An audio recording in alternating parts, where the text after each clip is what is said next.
For me, a high-risk team is a team that's working in a field like the military, aviation, law enforcement, firefighting. All those fields would be working in teams that there would be some sense of risk to either those people who are working in those fields or risk to people that are involved with them. Teamwork is more important than technical prowess. Certainly there is a need for technical training. No one's arguing that there isn't. You need to have those fundamental technical skills. But what makes somebody really good at their job, in a high-risk field especially, is something different, some other skill.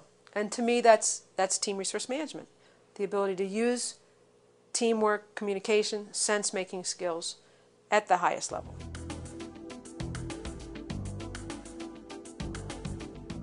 The team resource management model is a way to analyze what went wrong in disasters or accidents that occur in high-risk fields, or really any field.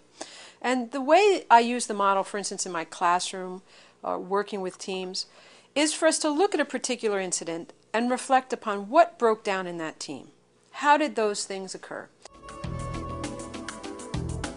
Team resource management model is particularly relevant today, I think, because of so many changes globally that have occurred in the past decade or so.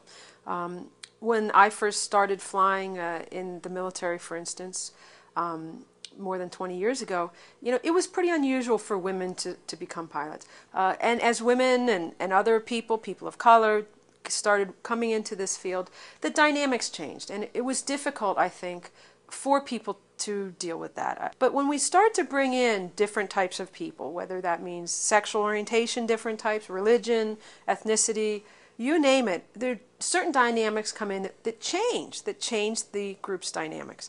And I believe for the positive. But how to work with those is a challenge that many organizations are dealing with. 9/11 changed everything. Whether you were working in aviation, which is my field, or the military, the war in Iraq. I mean, there's so many ways that high-risk fields have changed in the post-9/11 world.